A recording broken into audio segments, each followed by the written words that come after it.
Marisca Irene, bom dia a todos. Você está aqui comigo no Transitar Teológico, um canal, um espaço preparado para você.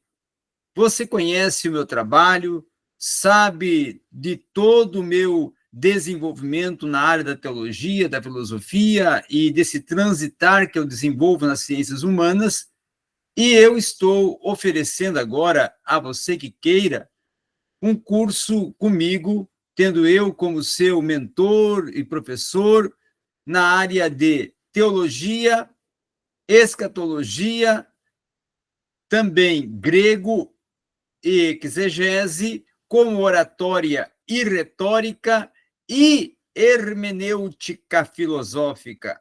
Esses são cursos que eu estarei fornecendo para você, lecionando para você, se você quiser ter este grande aproveitamento de um curso que vai te levar um upgrade. Portanto, venha fazer esse curso comigo e aprender com profundidade. Entre em contato comigo pelo WhatsApp 62 981 09 1777. 62 981 09 1777. Muito bem. Hoje, nós iremos adentrar a história geral e história da Antiguidade Oriental. Então, vamos estudar entre história geral a Antiguidade Oriental, história da Antiguidade Oriental, ok? Antes de entrar no conteúdo, eu quero também te lembrar que eu sou conteudista, sou escritor e tenho livros de minha autoria em PDF para você, na área da teologia sistemática, teologia bíblica, não é? Na área da história do cristianismo, também grego, você vai encontrar livros comigo. Então, estão em PDF para você poder ter disponível nos seus dispositivos móveis, tá? Portanto, entre em contato comigo, venha adquirir por um preço extraordinariamente barato. Entre em contato pelo 62981 091777. Também sou autor dos best-sellers Fundamentos Escatológicos de Daniel e Escatologia Pentecostal. Esses estão em físico e você também pode adquirir pelo 62981 091777. Vamos para a aula? Vamos para esta aula extraordinária. Quando se trata de Antiguidade Oriental e se trata de Egito e de Mesopotâmia, nós estamos tratando de dois contextos geográficos, sociais, culturais e políticos que regeram e conduziram todo o contexto histórico da antiguidade, que são responsáveis pela formação cultural e social e, claro, política da antiguidade. Então, nós, ao entrarmos no estudo da Antiguidade Oriental, iremos nos concentrar sobre os dados históricos que traçam todo esse desenvolvimento das ocorrências e dos transitar históricos do período em que ocorreu a ascendência do Egito e também todo esse descorrer geográfico, cultural, político, social dentro do espaço, não é, geográfico da Mesopotâmia, tá? Dentro do espaço geográfico da Mesopotâmia. Aí nós podemos ver o mapa que revela esse espaço geográfico aonde ocorreu a história da Antiguidade Oriental, onde a Antiguidade Oriental ela veio a ter o seu desenvolvimento. Então, você pode ver aqui o Egito, você pode ver aqui Tebas, Jerusalém, certo? Damasco, a Mesopotâmia, que seria chamada a terra entre rios, tá? O crescente fértil. Então, aqui seria o mapa que apresenta a Antiguidade Oriental.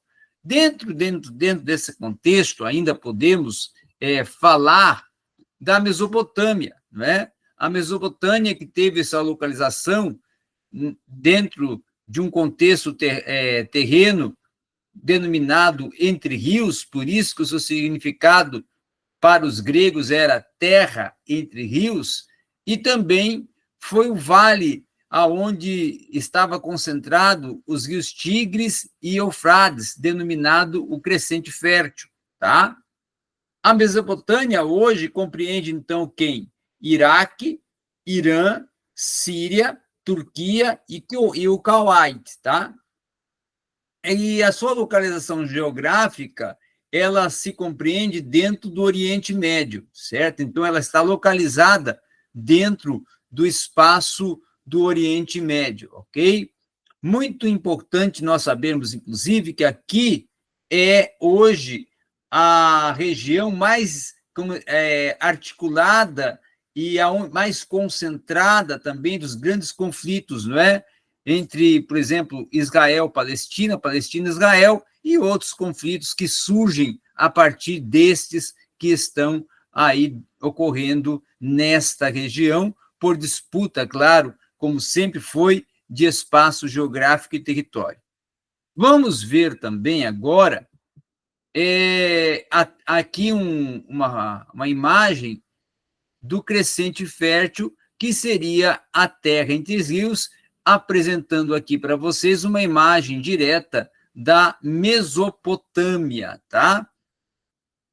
Vocês podem ver aí, então, as imagens da Mesopotâmia e as imagens que revelam também o seu desenvolvimento arquitetônico na construção das cidades que compõem o país do Egito, certo? Que é uma potência já milenar e que fez parte da história da antiguidade como sendo vamos dizer assim, o território, não é, dos faraós, o território dos faraós. Então, o legado cultural do Egito, nós podemos dizer e apontar alguns legados que, na verdade, fizeram parte e compuseram a historiografia e história oriental, tá? Primeiro, a escrita é oriunda da antiguidade oriental. A religião politeísta também faz parte da antiguidade oriental, tendo em vista que povos que circundeavam, povos vizinhos ao Egito, já eram politeístas, e o Egito também era uma nação politeísta. A astrologia e o horóscopo, não é?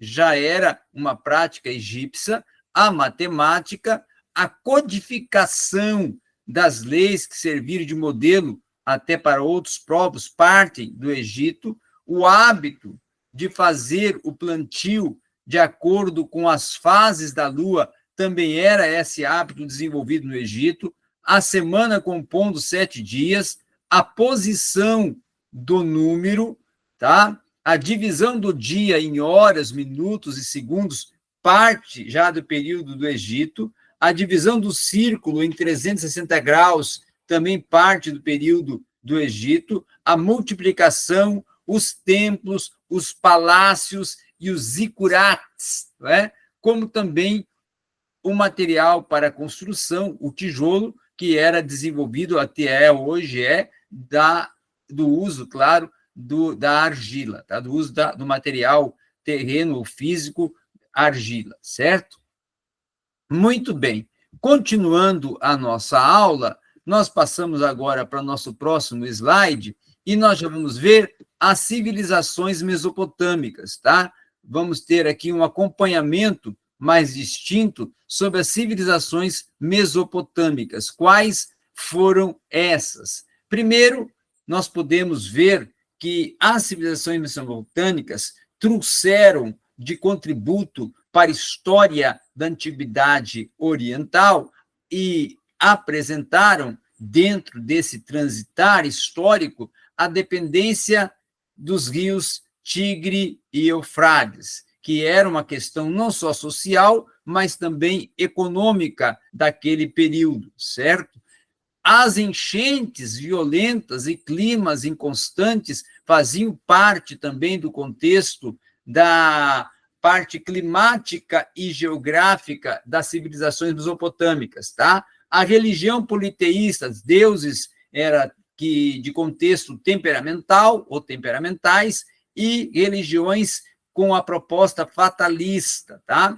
A teocracia, governantes eram representantes dos deuses na terra, certo? Principalmente os faraós se consideravam representantes diretos dos deuses na terra, dos deuses na terra. Cidades-estados independentes e grandes impérios também era marcado por esse período. Economia baseada na agricultura, grande desenvolvimento comercial, servidão no contexto coletivo e o uso da escrita denominada cuneiforme, que foi criada pelo povo de Sumer, denominado sumérios, tá?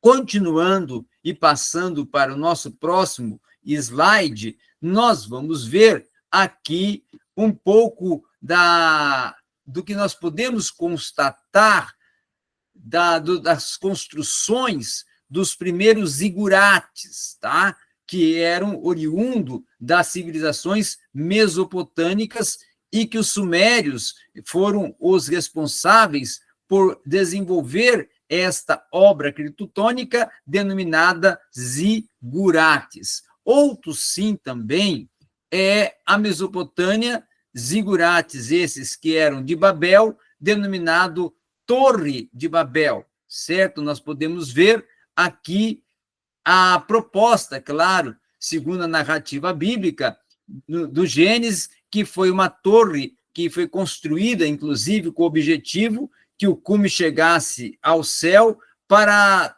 tornar o nome do homem célebre, e isto se tornaria, então, uma afronta a Deus, pois eles queriam se igualar a Deus. Deus, então, parou o projeto, castigou os homens de maneira que estes falassem várias línguas. Então, aqui nasce a multiplicidade linguística e nasce também etnias, povos, novas civilizações, línguas, não é? Todo um contexto da multiplicidade de povos e culturas e tradições vai surgir aqui, para que os homens, então, entendessem e não pudessem mais voltar a ter esse tipo ou manifestação de intento de se tornar ou procurar se igualar a Deus, tá? Outro, sim, também significativo dentro da história da antiguidade oriental é que a Mesopotâmia era considerada a promovedora da ciência e da astronomia, tendo, claro, a escrita cuneiforme, que era desenvolvida já pelos sumérios, através de signos, não é? E cunhados esses signos nas rochas, tá? A Mesopotâmia possuía como economia, como já mencionamos, agricultura e comércio. A base, inclusive, da economia era a agricultura, tá? A base que regia a economia naquela época já era a agricultura, que, claro, era a estratificação de cereais, cevada, trigo, a criação de gado. Dentro do comércio havia já a agiotagem, o empréstimo a juros, cartas de crédito, barras de metal, que eram usadas como moedas, os produtos comercializados, que eram cerâmicas, armas e também, claro, tecidos, tá? Outro, sim, também significativo dentro desse nosso estudo é conhecermos um pouco também sobre os sumérios e acadianos. Os sumérios eram considerados aqueles que eram próprios da civilização mais antiga da humanidade, tá? Oriundos ali da região de Sumer. E responsáveis também, claro, pelas primeiras obras hídricas, que eram os canais que eles desenvolveram para irrigação, navegação e represas e também para diques, tá?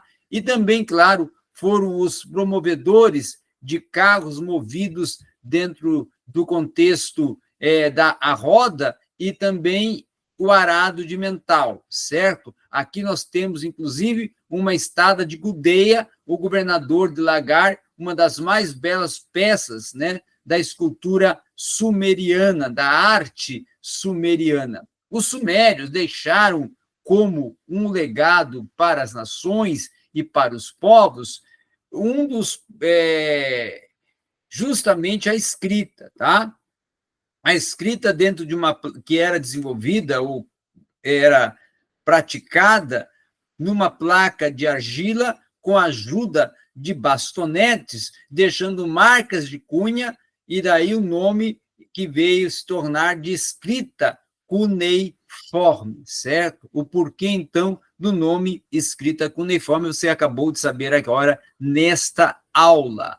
Também os sumérios, concernente à roda, que foi uma grande invenção sumeriana, permitiu a eles desenvolver, inclusive, carros de combate que eram puxados a cavalos. E aqui nós estamos vendo, então, a estrutura de como foi confeccionada vamos dizer, esses carros de combate, não é? Que aqui estamos tendo já mais ou menos como que foi todo o desenvolvimento inicial até chegar às rodas e ter todo esse desenvolvimento mais prático, mais, vamos dizer assim, para aquela época, progressista, tá? Vamos ver também, dentro ainda de nossa aula, que os sumérios e acadianos, eles, por volta dos finais do 4º milênio antes de Cristo, a Suméria foi a responsável por dividir cidades em estados independentes, ao quais se tornaram, inclusive, delimitadores de canais, de muros de pedra, cada um tendo ali uma oportunidade de um templo dedicado à sua própria deusa ou deus, que era o patrono da cidade, e, claro, ter ali os seus sacerdotes que regiam a adoração a essas falsas divindades. Também os amoritas e o Império Babilônico, que em 1900 a.C., os sumérios e acadianos foram tão dominados pelos amoritas, que se estabeleceram dentro da capital, na cidade da Babilônia, e aí vieram a fundar o primeiro império da Babilônia, certo? O primeiro império da Babilônia. Outro, sim, também significativo os amoritas e o Império Babilônico, a partir do governo e do Império de Hammurabi, que ocorreu em 1810 a.C. a 1750 a.C., e foi o grande responsável, Hammurabi, inclusive, pelo Código de Hammurabi, que era um código paralelo ao Decálogo e ao Código Mosaico. E foi, claro, aquele que conquistou e unificou toda a Mesopotâmia no período do seu governo, tá? Outro, sim, também, Hammurabi foi o primeiro, como eu já até falei, ele foi o primeiro grande organizador e consolidador de um império com normas regulares de administração, que era o Código de Hammurabi, conhecido como o código mais antigo com leis escritas, tá? O Código de Hammurabi, inclusive, ele foi um dos mais preeminentes e antigos conjuntos de leis escritas já encontrado, tá? Que tinha, inclusive, entre as suas leis, esta declaração: se um construtor edificou uma casa para um Havlum, homem livre, proprietário de terras, mas não reforçou o seu trabalho, e a casa que construiu caiu e causou a morte do dono da casa, esse construtor será morto. Então, a essência do Código de Hammurabi consistia no que os juristas chamam de lei de talião, a história do olho por olho e dente por dente, ok? Que era a lei de talião. Outro, sim, o Código de Hammurabi, proposto pelos amoritas e o Império Babilônico, ele trazia algumas questões elementares que até nós vamos ler aqui algumas das suas principais normas. Se alguém enganar ao outrem, difamando essa pessoa, e esta outrem não puder provar, então aquele que enganou deverá ser condenado à morte. Tá? Segundo, se uma pessoa roubar a propriedade de outrem, não é? Ou a propriedade de um templo, ou uma corte, ou ele será condenado à morte, e também aquele que receber o produto, o roubo, deverá ser igualmente condenado à morte. Tá? Se uma pessoa roubar o filho menor da outra, o ladrão deverá ser condenado à morte. Se uma pessoa arrombar uma casa, deverá ser condenada à morte na parte da frente do local do arrombamento a ser enterrado. Se uma pessoa deixar de entrar água, tá? E esta alagar as plantações do vizinho, ele deverá pagar 10 gur de cereais por cada 10 gã de terra. Se um homem tomar uma mulher como esposa, mas não tiver relações com ela, esta mulher não será considerada esposa deste homem. Se um homem adotar uma criança e der seu nome a ela como filho, criando-o, este filho, quando crescer, não poderá ser reclamado por outra pessoa, tá? Então, este seria alguns dos mandamentos, não é? Das leis prescritas no Código de Hammurabi. Os assírios também, que foram conhecidos pela violência militar, e aí nós vamos ver que o soberano assírio, inclusive chamado Salmaneser I, levou como escravos cerca de aproximadamente 14 mil soldados que foram inimigos derrotados, porém, para assegurar-se de que seriam dóceis, tratou-os de cegá-los, tá? Para, na sua visão e pensamento, torná-los, assim, escravos com maior docilidade, tá? Assírios eram considerados velozes guerreiros e usavam sua grande força, inclusive militar, para expandir o seu império, tendo como grande imperador, destacado imperador, o Assurbanipal, período de maior glória e prosperidade, e que também foi o responsável, não é, pela construção da biblioteca de Nínive, tá? Os caldeus e o segundo império babilônico, nós podemos começar a falar que eles se aproveitaram do enfraquecimento, tá, político dos assírios e ocuparam a cidade da Babilônia e ergueram ali o segundo império babilônico. Outros, sim, também, os caldeus e o segundo império babilônico, ainda estudando sobre esse tema, Nabucodonosor, 604 a.C. a 562 a.C., foi o responsável, tá, por fazer da Babilônia um grande império, construindo, vamos dizer assim, grandes obras de maravilhosas espécie ou estrutura arquitetônica. Também, dentro do segundo império babilônico, nós vamos ter as ruínas, estamos vendo aí, do zigurate, da cidade, inclusive, denominada de Borsiba, que foi uma ideia aproximada da construção da Torre de Babel, tá? Também dentro ainda do Império Babilônico e das estruturas propostas por Nabucodonosor e por ele arquitetada e construída, nós temos os jardins suspensos da Babilônia e também algumas criptas que eram utilizadas para, vamos dizer assim, cemitérios, não é? No período da Babilônia. Após a morte, então, de Nabucodonosor, o império foi conquistado pelos persas, já tendo o comando de Ciro, não é? E aí nós vamos ter uma listagem dos primeiros grandes líderes, né, oriundos dos povos sumérios. O líder era Patese, que era um rei, e as cidades eram Uruk, Nippur e Lagash. E a característica mater era escrita com uniforme e os zigurates. Os acadianos, denominados de acádios, o líder era Zargão I, as cidades eram idem ao dos sumérios, e também as características foram a unificação. Os amonitas, já o líder era Hammurabi, a cidade foi Babilônia, e foi promovedor, a característica maior, o Código de Hammurabi. Já os assírios, o líder foi Assur-banibal, cidades Assur de Nínive e Nínive, né? As características máteres da violência. Os caldeus tiveram líder Nabucodonosor, a cidade a Babilônia e as conquistas territoriais e construções de jardins suspensos foram a grande marca desse período, tá?